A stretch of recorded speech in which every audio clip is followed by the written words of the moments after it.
Sinampahan ng impeachment complaint sa Kamara si Pangulong Bongbong Marcos. Alamin kung ano ang ground sa report ni MJ Mondihar live. MJ, magandang gabi.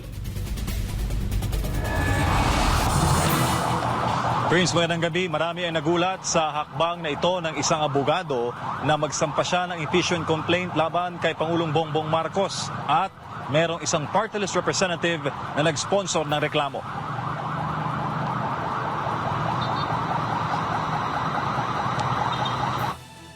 Naharap ngayon sa impeachment case sa House of Representatives si Pangulong Ferdinand Bongbong Marcos Jr. Kabilang sa grounds ang kontrobersyal na 60 billion fund transfer sa PhilHealth, issue ng korupsyon at unprogram items sa 2023 to 2025 national budget at ang alegasyon ng substance use o paggamit ng cocaine ng presidente. Nauna lang inamin ng presidential sister at ng senador na si Amy Marcos ang umunoy pagiging drug addict ng kanyang kapatid na si PBBM. Pasok din sa grounds ang tinawag ng complainant na kidnapping and surrender kay former President Rodrigo Duterte sa ICC. Kasama rin sa basihan ang pagbuo umano ni PBBM sa Independent Commission for Infrastructure o ICI para pagtakba ng mga kalyado sa korupsyon. Ang private citizen na si Attorney Andre De Jesus ang nagsampa ng impeachment case dahil sa umano'y graft and corruption, culpable violation of the Constitution and betrayal of public trust. Si House Deputy Minority Leader at Pusong Pinoy Party List Representative Jet Nisay naman ang nag-endorso ng reklamo sa Kamara. Isa ng pang reklamo ngayong araw ng Lunes, January 19, 2026.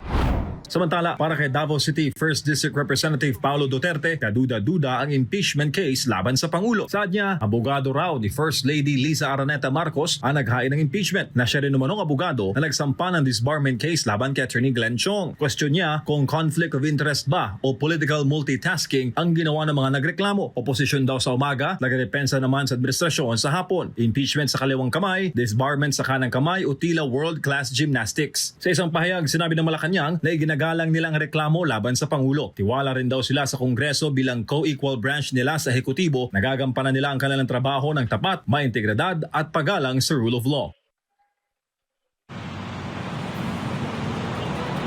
Prince, ngayon may official complaint na laban sa presidente. Ipinahayag ng chairmanship ng House Committee on Justice na handa silang talakayin ang nasabing reklamo at handa rin sila na pagsabayin ang reklamo laban kay PBBM at ang nakatakda naman na pagsasampa ng impeachment case laban naman kay Vice President Sara Duterte.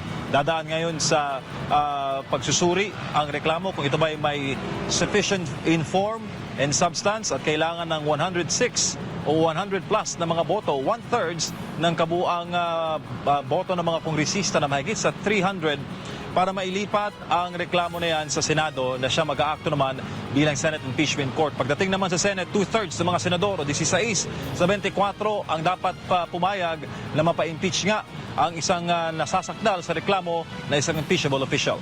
Prince. MJ, marami ang nagsasabi na mahina ang reklamo laban sa presidente. May kaugnayan ba ito sa one-year ban sa impeachment? Prince, sa mga political analysts natin nakausap, kung mahina ang reklamo ay posible raw isinampayan para ma-prevent, maiwasan ang pagsasampa ng impeachment case kay PBBM sa 2027 na crucial dahil isang taon na lamang yan bago ang 2028 presidential elections na maaari makaapekto sa sinumang politiko o manok ng administrasyon sa pagka-presidente. Meron din nagsasabi, Prince, na kung ang reklamo ay malakas, maaari daw na nasa likod nito ay si former Speaker Martin Romualdez at sinasabi na nagkakalaglagan na umano ang tambalang Romualdez at Marcos at itinituon na itong mga reklamo ngayon sa korupsyon, sa flood control at budget sa presidente at nilalayo nga ang pangalan ng former Speaker Martin Romualdez. Ang lahat na ito ay tsura lamang, Prince, pero malinaw na may reklamo na nakasampa ngayon kay Pangulong BBM. Maalala natin na nag-attempt ang Duterte Youth Party List in the last Congress pero hindi sila pinayagan, hindi tinanggap yung kanilang reklamo at ngayong araw ang pinakaunang impeachment case ay tinanggap ng House of Representatives laban sa presidente ng Pilipinas na kasalukuyang administrasyon. Fritz. Alright, maraming salamat MJ Mondihar sa iyong live report.